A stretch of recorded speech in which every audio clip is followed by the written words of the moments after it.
आदरणीय मंचासी हम समस्त मैत्री के अधिवक्ताओं के सम्मान के प्रतीक आदरणीय बाबूजी वरिष्ठ अधिवक्ता श्री आकिल सिंह यादव साहब,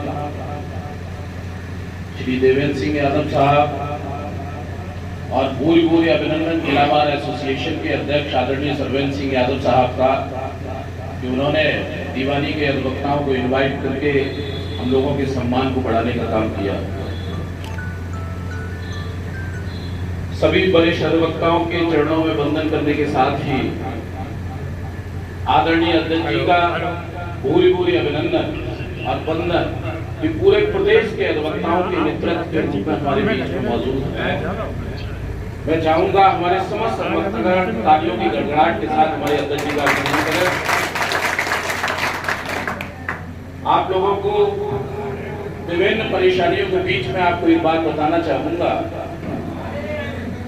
कि हमारे राज्य विधिक परिषद के माननीय अध्यक्ष जी का ही वह प्रयास था जिससे कि एडवोकेट प्रोटेक्शन एक्ट के लिए कमेटी का सरकार ने गठन किया। ये हमारे माननीय अध्यक्ष जी का ही प्रयास था और निश्चित रूप से आप ये मानिए कि माननीय अध्यक्ष जी के रूप में पूरे उत्तर प्रदेश को अधिवक्ताओं के जिस सम्मान और जिस लड़ाई को आदरणीय गौर साहब लड़ रहे हैं, ये कोई साधारण लड़ाई नहीं है, आपको ये समझना पड़ेगा। आदरणीय गौर साहब से जब जब हम लोगों ने सहयोग की अपेक्षा की है, निश्चित रूप से बड़ा सहयोग हम लोगों को मिलता रहा। आज हम लोगों ने जो ज्ञापन आदरणीय अध्यक्ष जी को सौंपा है, उसमें प्रथम मांग हम लोगों ने यही लिखी हुई है और ये हम लोगों के दिल का विश्वास है कि पूरे की पूरी उत्तर प्रदेश सरकार को झुका के अधिवक्ताओं के सम्मान को गौरवान्वित करने वाले कोई अध्यक्ष है तो निश्चित रूप से आदरणीय गौर साहब। मैं इनका भूल अभिनंदन करता हूं इस बात के लिए। आप इस बात को आपको ये समझना पड़ेगा कि हम लोग विभिन्न बार एसोसिएशंस के माध्यम से अपने अपने संगठन की बहुत छोटे से मेंबर्स की लड़ाई को लड़कर किस तरीके से मंजिल तक पहुंचाते हैं।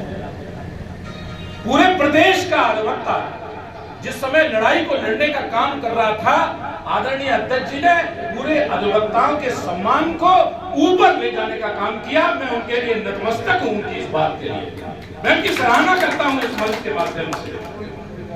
हम लोगों की ये बहुप्रतीक्षित मांग है और उसमें प्रथम पायदान पर अगर किसी अधिवक्ताओं के प्रतिनिधि ने आगे बढ़कर काम किया है तो निश्चित रूप से गौर साहब ने किया है।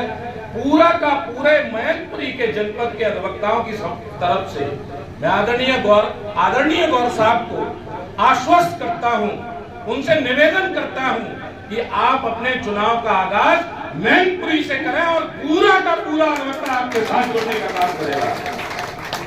हम लोग चाहते हैं कि आदरणीय गौर साहब जब हमारे बीच में दूसरी बार आए तो बार काउंसिल ऑफ इंडिया के अध्यक्ष के रूप में हम उनका स्वागत करें। हम ऐसा चाहते हैं। आदरणीय गौर साहब का पुनः अभिनंदन वंदन इसी आशा और उम्मीद के साथ में कि पूरे के पूरे उत्तर प्रदेश में एडवोकेट प्रोटेक्शन एक्ट आपके नेतृत्व में लागू होगा और इतिहास के पन्नों में यह बात दर्ज होगी कि अधिवक्ताओं के सम्मान के लिए कानून बनाने वाले आदरणीय केवल गौर साहब थे। इसी शब्दों के साथ उनका पुनः वंदन अभिनंदन पूरी जिलावार पूरे मैनपुरी के अधिवक्ताओं के साथ में उनका पुनः वंदन, इस निवेदन और इसी उम्मीद के साथ में कि हमारे एडवोकेट प्रोटेक्शन एक्ट की मांग निश्चित रूप से आपके द्वारा पूरी होगी। परम आदरणीय हाकिम सिंह यादव साहब, आदरणीय देवेंद्र यादव साहब, आदरणीय चर्चा के दौरान बहुत सारी बातें मेरे संज्ञान में लाई गई। सबसे पहला जो हमारे यादव जी ने प्रोटेक्शन बिल का एक ज्ञापन भी दिया और कई हमारे साथियों ने अधिवक्ता सुरक्षा अधिनियम के लिए मांग की। इस पे आपको अवगत करा दें कि अधिवक्ता सुरक्षा कानून एडवोकेट प्रोटेक्शन बिल अब उस स्थिति में जा चुका है कि अब वो पीछे नहीं लौटेगा। क्यों? हमारी जो आप हापुड़ वाली घटना के बाद जो आंदोलन हुआ, हापुड़ के आंदोलन से तो आपने देख ही लिया, अधिवक्ताओं ने अपने एकजुट होकर प्रदेश भर में अपनी ताकत का एहसास सरकार को कराया।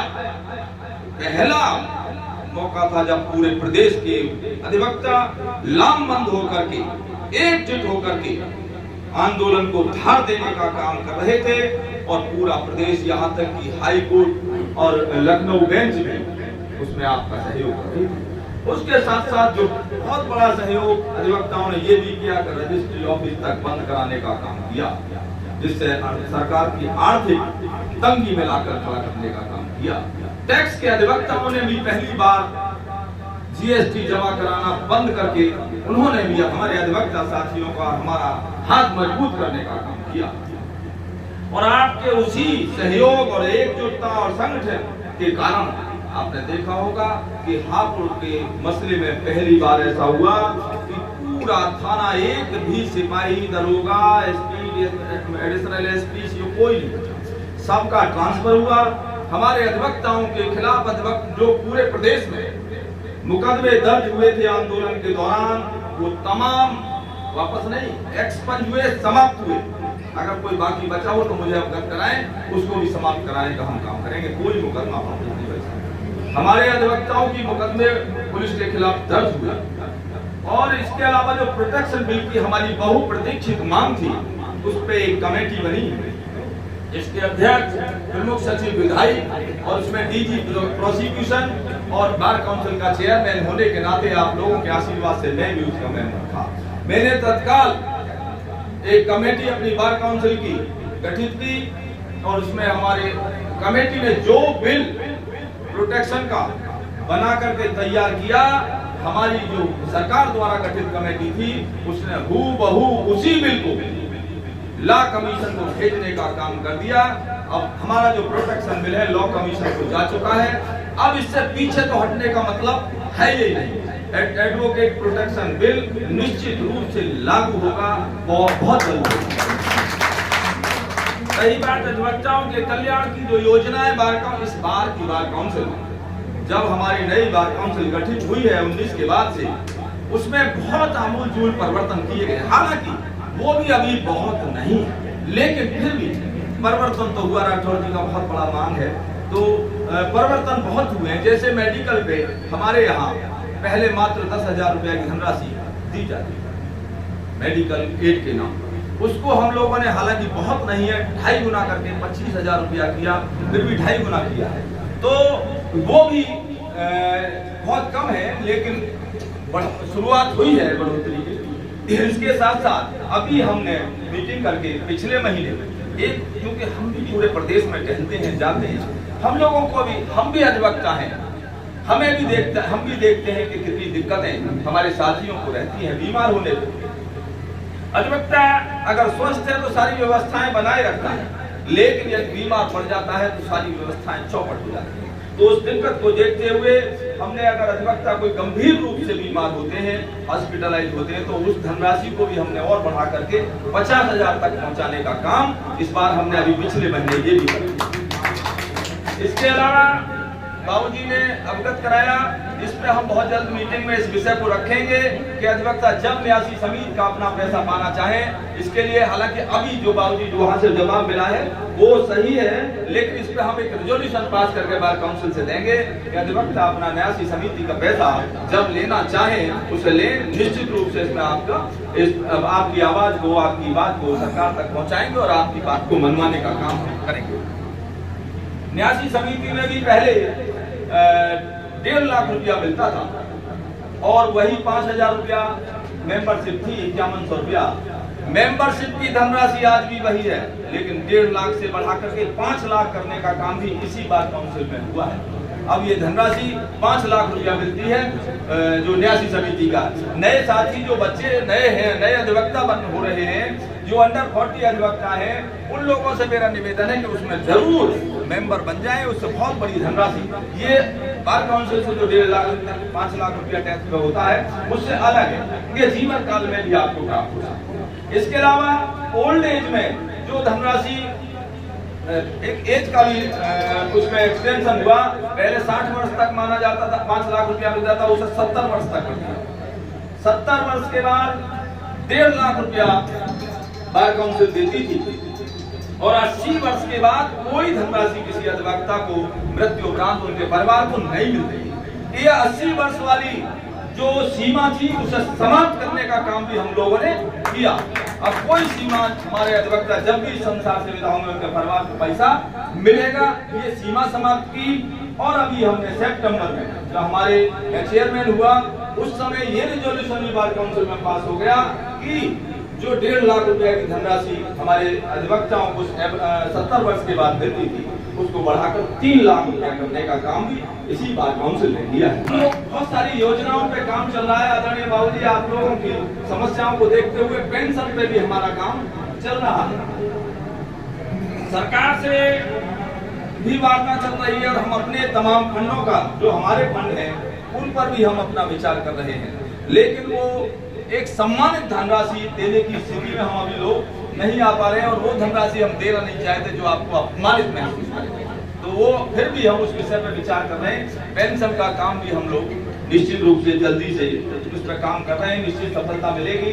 इसी के साथ मैनपुरी के साथियों ने हमको बुलाया, अध्यक्ष जी ने हमको बुलाया, आप लोगों ने हमारा सम्मान किया, इसके लिए मैं सदैव आभारी रहूंगा, ऋणी रहूंगा। और जो आदरणीय राठौर साहब ने कहा कि डेथ क्लेम का कोई पैसा मैनपुरी को नहीं मिला, पहले तो बताइए आपकी बार एफिलेटेड तो है? अगर एफिलेशन नहीं है तो तत्काल हमारे पास भेजिए, करा देंगे। एफिलेशन होना उसके लिए मस्ट है। इसके अलावा जितने डेथ क्लेम के या तो अध्यक्ष जी आप चुन जाइए या एक व्यक्ति हमको डिप्यूट कर दीजिए, जितना भी मैनपुरी का पूरे जनपद का जितना डेथ क्लेम आपका पेंडिंग है उसकी सबकी लिस्ट सुन लीजिए राठौर साहब, नाम, रजिस्ट्रेशन नंबर, पत्नी का नाम, जनपद और कंसर्निंग व्यक्ति जो जवाब देगा कि क्या कमी है उसको पूरी करेगा, उसका मोबाइल नंबर ये दे करके हमको उपलब्ध करा दे। और जितना मैनपुरी का डेथ के लिए पेंडिंग है इसी महीने पूरा कराकर भुगतान कराने का काम भी हम। और जो 70+ वाले अगर डेथ के लिए पेंडिंग है तो आज बताएं और कल पाएं, क्योंकि वो हमारे हाथ का काम है, उसमें सरकार बीच में नहीं है। उसमें आज आप बताएंगे, कल आप आइए, चेक लेके जाइए, उसमें कोई दिक्कत आपको नहीं आनी चाहिए। रही बात बीमारी में, अगर किसी भी साथी का कोई मेडिकल का के लिए कोई अपने एप्लीकेशन दी है तो अधिवक्ताओं के नाम भी हमको अवगत करा दें। जो भी मेडिकल एड के हमारे यहाँ फॉर्म पेंडिंग होंगे वो सब तत्काल आपके इसी महीने में पूरा करके आपके यहाँ उन लोगों का पैसा भिजवा दिया जाएगा, इसमें कोई देरी आपके यहाँ नहीं की जाएगी। और रही बात, देखिए मैं तो पहली बार आया हूँ मैनपुरी में, कभी नहीं आया, सुनता जरूर था मैं, कभी मैनपुरी नहीं आया, लेकिन मैनपुरी बहुत ही भाई ये कहिए क्रांतिकारियों की, क्रांतिवीरों की भूमि है। इसमें मुझे आने का सौभाग्य मिला, आप द्वारा सम्मानित किया गया, मैं बहुत अभिभूत हूँ और बहुत गौरवान्वित हूँ। बहुत मुझे अच्छा लगा यहाँ आकर के। मैं आपको आश्वस्त करता हूँ कि मैनपुरी की अब कोई समस्या अगर होगी, चाहे वो बार काउंसिल से संबंधित हो, चाहे शासन से संबंधित हो, उसको प्राथमिकता से हल करने का काम। अभी जो बाबूजी ने एक समस्या और रखी कि अधिकारी भी, हाँ बाबूजी ने शायद रखी कि भाई अधिकारी भी निरंकुश हो रहे हैं। उसमें असल में अब आपने मीठी मीठी दवाई तो बहुत खाई, थोड़ा कड़वी भी खा ली। अब तक हम लोगों की लड़ाई पुलिस से रहती थी, हम लोग जीतते थे। हमारी लड़ाई प्रशासन से रहती थी, हम जीतते थे, क्योंकि जुडिशरी हमारा साथ देती थी। अब हमारी लड़ाई जुडिशरी से भी शुरू हो गई, चलो तब भी हम देख लेंगे, जैसे तैसे करके अपने संघर्ष के बल पे। अधिवक्ता तो संघर्षों का आदि है, जीतेंगे। हमने समाज में भी अपनी लड़ाई शुरू, और यहाँ तक भी आप देखें अब अधिवक्ता आपस में भी लड़ रहे हैं, ये सबसे बड़ी बात है। तो जब हम संगठित होकर के अगर किसी भी मकसद के लिए, किसी भी व्यवस्था के खिलाफ आंदोलन और आवाज उठाएंगे तो सफलता निश्चित होगी। संगठित रहना जरूर, संगठित रहना बहुत आवश्यक है। अभी आपको बता दें 10 तारीख को मेरा कार्यक्रम फिरोजाबाद अधिवक्ता भवन के उद्घाटन के लिए लगा था और पत्थर वत्थर लगाने हमको जाना था। हम जा रहे थे, हमें रास्ते में गया सुबह ही पता चला कि आप फिरोजाबाद आ रहे हैं। जैसे ही खबर जो है सर्कुलेट हुई तो वहाँ सिकोहाबाद में करीब 15 दिन से हड़ताल चल रही थी। बाबूजी ने अभी जिक्र भी किया था, सिरसागंज में ऐसा हुआ। सिरसागंज के अध्यक्ष जी भी वहाँ उपस्थित थे, जनपद के अध्यक्ष जी भी वहाँ उपस्थित थे, हमारे साथ वहाँ पहुंचे। आगरा के अध्यक्ष भी पहुंचे और तमाम आसपास के जनपदों के जो पदाधिकारी थे सब वहाँ थे। जब वहाँ उनको ये ज्ञात हुआ कि विभाग काउंसिल के चेयरमैन आ रहे हैं फिरोजाबाद में, तो उन्होंने हमसे आग्रह किया। तो हमने आग्रह नहीं, जैसे ही हमें ज्ञात हुआ हमने उन्हें कहा कि हम तत्काल फिरोजाबाद अधिवक्ता भवन का उद्घाटन बाद में होगा, पहले हम अपने साथियों की समस्या जहाँ चल रही है वहाँ हम पहुंचेंगे। और हम फिरोजाबाद पहुंचे और वहीं से हमने चुनौती दी और कहा अगर अधिवक्ताओं के साथ इसी तरीके से अन्याय होता रहेगा तो ये बर्दाश्त नहीं किया जाएगा। अगर ये समस्या, हमने वहीं से प्रेस वार्ता में डीएम साहब से कहा कि अगर समस्या का निराकरण मेरा फिरोजाबाद छोड़ने से पहले नहीं हुआ इसका हल, तो ये आवाज शासन तक जाएगी और पूरे प्रदेश के अधिवक्ता आंदोलित होकर के इस आवाज को बुलंद करने का काम करेंगे। प्रभु की कृपा हुई, आप लोगों के सांगठनिक ताकत, एकता के बल पर ये एक अकेले चेयरमैन को कौन पूछता है, जिसे पुलिस और कोर्ट जा रहा है, कोई मतलब नहीं होता है। अगर वो बार काउंसिल का चेयरमैन है तो उसके पीछे 4.5 लाख अधिवक्ता प्रदेश का खड़ा है। हर जनपद में उसकी पहुंच है, हर तहसील में उसकी पहुंच है, हर गांव में उसकी पहुंच है। तो ऐसा इतना प्रेशर सरकार पे और हमारे जिला प्रशासन पर बना, तो तत्काल शाम को हमको फोन आ गया कि आपका एसडीएम, नायब तहसीलदार, आरके सब सस्पेंड हो गए, सबके खिलाफ एफआईआर दर्ज हो गई और उनके खिलाफ आय से अधिक संपत्ति का मामला चल रहा है। तो उसको भी मैं भी जांच चले। ये सब तब संभव है कि हम लोग संगठित रहे। तो ये सारी चीजें निश्चित रूप से, और जो भी हमारे साथियों की कोई मांग रह गई हो तो हमें पत्राचार के माध्यम से या फोन के माध्यम से भी बता सकते हैं। रही बात गोद लेने की, भाई हमारे यादव जी ने कहा है गोद तो हमारे पूरा प्रदेश ले रखा है। तो रही बात सहयोग की, तो सहयोग आप देना ना देना, लेकिन जो भी आप सेवा मुझे बताएंगे, सहयोग का मेरा ये नहीं है कि मैं कोई सहयोग के बदले में प्रदेश का अध्यक्ष होने के नाते, आप 2 लोगों का अध्यक्ष होने के नाते जो भी मेरे को यहाँ की मैनपुरी की समस्या बताई जाएगी। हालांकि भाई यादव जी ने तो मेरे हित की बात कही है, तो वो भी हो जाएगा। तो मुझे कोई ऐतराज उसमें नहीं है, कभी आप बुरा मानेंगे, लेकिन कोई भी समस्या मेरे संज्ञान में लाई जाएगी तो उसका तत्काल हल मैं निश्चित रूप से करने का काम करूंगा। और भाई ये बालक हमारा प्रभांशु है, ये लगा हमसे बराबर जुड़ा रहता है। कोई भी समस्या यहाँ की के माध्यम से भी आपको सर है जी अध्यक्ष, मैंने यहाँ मेडिकल कॉलेज बनाया सन 11 से पेंडिंग पड़ा है। मुख्यमंत्री जी से हमें मिला के मेरा चालू करें। वकीलों में केवल मैं ही एक ऐसा हूँ। चलिए मैं शायद कल भी हमारी मुलाकात हो सकती है। अगर मेरे साथ दिक्कत हो रही है, मुझे कल दिल्ली भी जाना और लखनऊ भी जाना है। इस पे देखिए बहुत सारी चीजें हैं। हम ये नहीं कहते हैं कि इसमें कुछ कमियां नहीं होंगी, जो भी इसका अध्ययन करें। अध्ययन के बाद ये पता भी हमको चले, कई बार होता क्या है, काला कानून है भाई, किताब तो काली है, पन्ना सफेद है, कैसे कहते हैं काला कानून, पहले पढ़ लीजिए। हम लोगों में सबसे बड़ी स्थिति ये है कि हम उसका अध्ययन नहीं करते, देखते नहीं है, केवल राजनीति शुरू कर देते हैं। तो पहले इसको देखें, इनके जिन भी प्रोविजन से हमारे अधिवक्ताओं का नुकसान हो रहा होगा या आम जनमानस को नुकसान होगा, उस प्रोविजन का निश्चित रूप से हम पूरे प्रदेश में विरोध और एजुकेशन करने का काम करेंगे। आप निश्चिंत रहिए।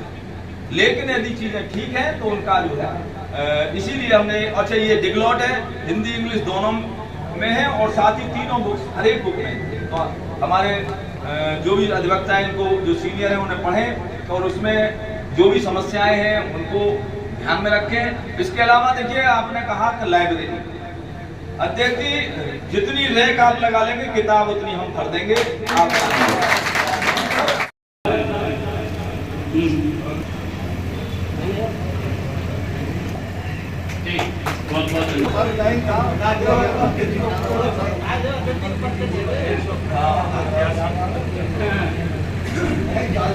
मैंने पूर्व अध्यक्ष ही बोला था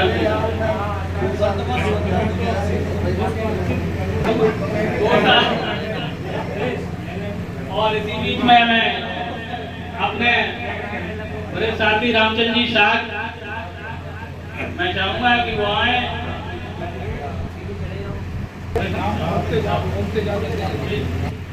योगेश दुबे जी, प्रदीप सक्सेना जी,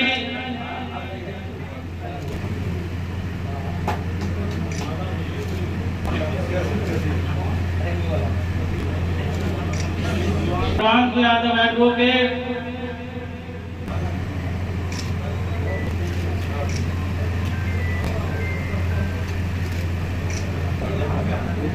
और हमारी कमेटी के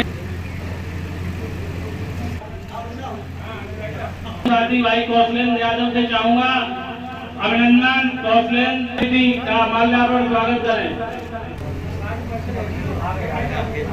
और हमारे सुरेश यादव जी अधिवक्ता से मैं चाहूंगा कि वो आए और माल्यार्पण स्वागत करें। का स्वागत करें। सुरजन सिंह पाल आए और माल्यार्पण स्वागत। रमेश बाबू यादव आए और स्वागत करें।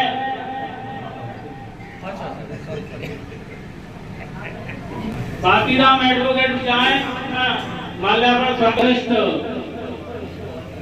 पदाधिकारी सुशील कुमार वर्मा जी एडवोकेट आए और माल्यार्पण एडवोकेट आए और माल्यार्पण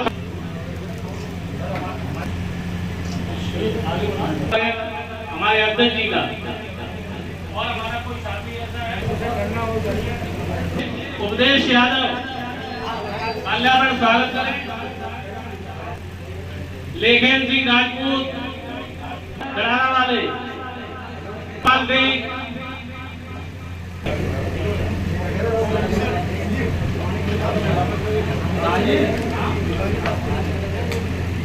और हमारे अधिवक्ता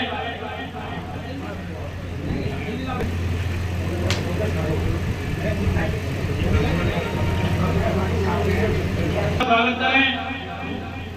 रोहित जी स्वागत की